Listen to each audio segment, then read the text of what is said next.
The stock market continues to crash as billionaire Carl Icahn blames the Biden administration for out-of-control inflation. The government is scheduled to shut down in 4 days if Congress doesn't get 60 votes. Vladimir Putin scares the life out of Russians in next war phase, while at the same time his deputy minister assures the world nuclear weapons will not be used. Thank you so much for liking this video and sharing it. Let's go ahead and jump into today's news. Well, U.S. Congress is fighting to reach an agreement before an early October deadline, basically the continuing resolution to keep the U.S. government funded and open. The current push is for government funding to be kept the same until after the midterm elections, so that newly elected leaders of the next Congress can make funding decisions based on the votes that will happen in November, not based on the votes that will happen 2 Novembers ago. However, people like Senator Joe Manchin are stalling by trying to include extra items or pet projects in the agreement, which is forcing major pushback from Republicans and even some Democrats. They will need 60 votes, not 50, by October 1st.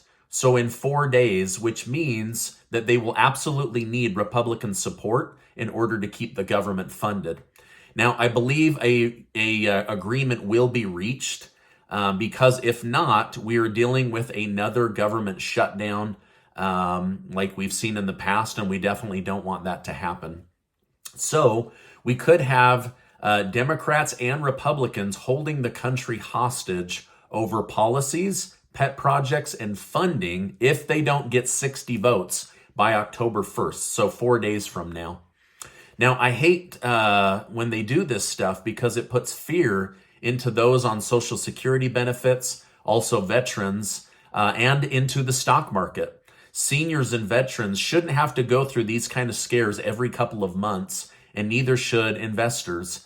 Meanwhile, we're hoping to hear soon the official COLA increase and what it will be for 2023. Now, as of the last 24 hours, the Bureau of Labor has hinted that the COLA increase could be as high as 8.3% based on current inflation rates. Now, I know that those that receive these benefits, that would give some breathing room, but the government needs to continue to address inflation head on. It needs to be one of their top priorities. Billionaire investors are now blaming the Biden administration for spending too much money and getting us into this hot inflation. Billionaire Carl Icahn, one of the most feared men on Wall Street, said, what did they think, this party would never stop? Did they think they could just keep printing money? Icahn said, inflation is a terrible thing and it's also almost impossible to cure.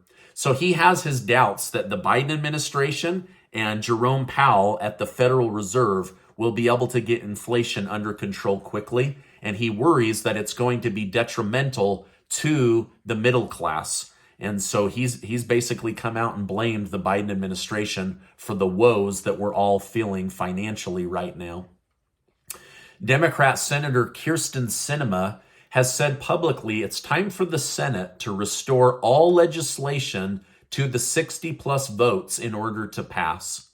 She said that I believe that Senator Sinema is seeing just how much money was pumped into the economy because of single-sided budget reconciliation voting. And now she worries that if going forward, legislation doesn't have at least some bipartisan support, that the federal government will continue to spend recklessly and without any kind of limitation. So whether this happens or not, she could be signaling to Chuck Schumer, the Senate Majority Leader, that her vote will be harder to get in the future unless at least 10 Republicans are on board. Now this is where she kind of has them in a corner, because if they lose even one vote, Democrats don't have enough votes to pass anything going forward. And if they don't have at least 10 Republicans, she's saying, you don't have my one vote. So she's basically trying to pump the brakes on any future legislation in the trillions and trillions of dollars from passing unless there is some level of bipartisan support. This weekend, Jen Psaki, former White House press secretary, said something very damning about her former boss, whom she used to defend relentlessly at the podium. She said that if this election is a referendum on how well Biden and Democrats have done, then Democrats will lose the November election. She said the economy is just barely hanging on, but where Democrats have failed their voters, not necessarily the country, is high crime rates. She said Democrat voters won't put up with the high crime situation we're seeing all across the country. Well, quadruple vaccinated CEO of Pfizer, Albert Bourla, has tested positive for a second time in less than a month with COVID. This just goes to show that being quadruple vaccinated and heavily using the miracle pill, Paxlovid, is absolutely amazing. It's still a miracle. Thanks, Pfizer and Fauci, for all of your help. But in all seriousness, I hope he's able to recover quickly. That way his company can continue to milk billions of dollars of taxpayer money for miracle science.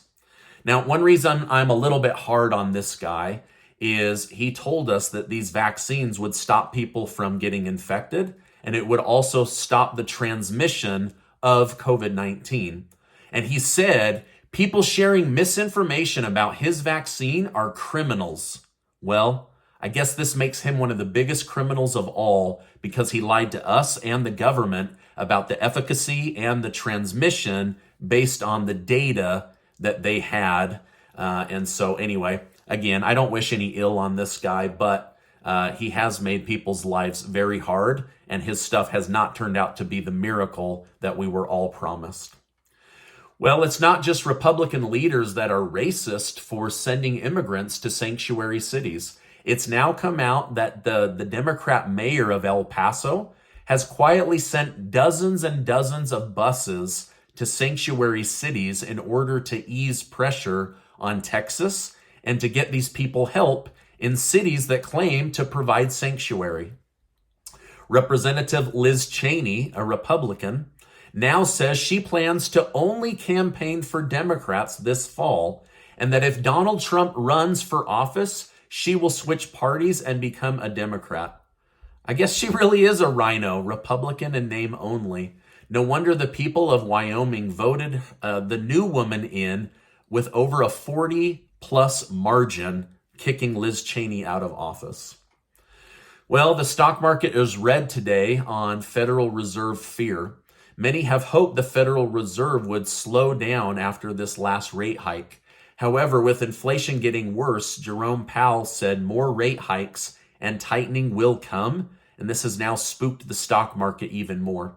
So the S&P 500 and the Dow Jones are down over 1% as of this filming, and even gold is struggling to hold steady now. It's been one of the best performing assets for 2022, but even it is starting to see people panic and sell off, thus making the value of gold go down. However, many analysts still believe that once the dollar weakens, gold will flip and it will rise very, very quickly. Now, while Democrats are trying to make sure that Donald Trump never gets back in the presidential office, Republicans appear to be trying to get Biden out of office if they retake Congress. Republican Representative Nancy Mace was recently on NBC News where she was asked if she thinks Republicans will try to impeach Biden if they win back the House. Mace responded, "I believe there's pressure on Republicans to have that vote, to put that legislation forward and have that vote. I think that is something that some folks are considering." Now, I want to know from my community, do you think Republicans will try to impeach President Joe Biden if they take back the House? Let me know your thoughts in the comments. All right, now, Trump has gone off on Biden once again and warned that Biden's alleged mental issues could lead America into World War III. At a recent rally, Trump attacked Biden's agenda and plans to phase out gas-powered vehicles. However, when it came to Biden's role in war, Trump reiterated that Ukraine would never have been attacked if he was still in office. Then Trump warned, "We have a president who is cognitively impaired and in no condition to lead our country, which may very well end up in World War III." Well, speaking of Europe and world wars, Europe woke up to a shock today. The country of Italy has voted for a conservative prime minister, and it appears her conservative party will win the majority in the Italian Congress. The harsh lockdowns of 2020 and 2021 opened many Italians' eyes, and for the first time since World War II, it's looking like they will be voting more and more conservative going forward. Russian President Putin has just granted citizenship to American Edward Snowden, the man who worked for the National Security Association, or NSA, and leaked to the American public that the U.S. government was illegally spying on American citizens. After the information was leaked, Snowden was charged and had to flee for his life to Russia. However, he has now been given full citizenship, and I believe that this could be Putin's way of basically giving the United States the middle finger. Let me know in the comments, is Edward Snowden a hero for revealing that the U.S. government illegally spied on its own people? Or is he a traitor and the U.S. government should be able to spy on whoever it wants, including its own citizens? Let me know your thoughts in the comments down below. Now, speaking of Russia and Putin, with Russia now wanting to move from military operation to small-scale war, close to 260,000 people, mostly men, have tried to escape the border of Russia. But countries around Russia are closing their border and blocking these people from leaving. This shows how many people within Russia do not want to go to war with Ukraine or possibly the rest of NATO. Perhaps this internal pressure on Vladimir Putin will make him slow down or find himself an off-ramp to be able to graciously exit this and not declare war on Ukraine or other NATO nations. Now, in some positive news, Russian Deputy Foreign Minister Sergei Rybakov said publicly, "We are not threatening anyone or any country with nuclear war." He pointed out that Russian military doctrine prescribes nuclear weapons only be used if, one, nuclear weapons are used on Russia, and two, if Russia as a nation is under total threat. These are the only two reasons, and he says as of right now, that is not the case, and so the world should not fear Putin suddenly firing off nuclear weapons. So this is really, really good news that I wanted to share with you. Now, this is my update for today. As I know more, I will definitely come on and share more with you. Make sure to take 20 seconds to go enter to be one of the winners of the $6,000 cash giveaway that Casey and I are doing, thanks to generous video sponsors. Now, before you go, I want to remind you that you are amazing. Make sure to check out this video and that you're subscribed to the channel. I appreciate you being in my community, and I will see you on the next video.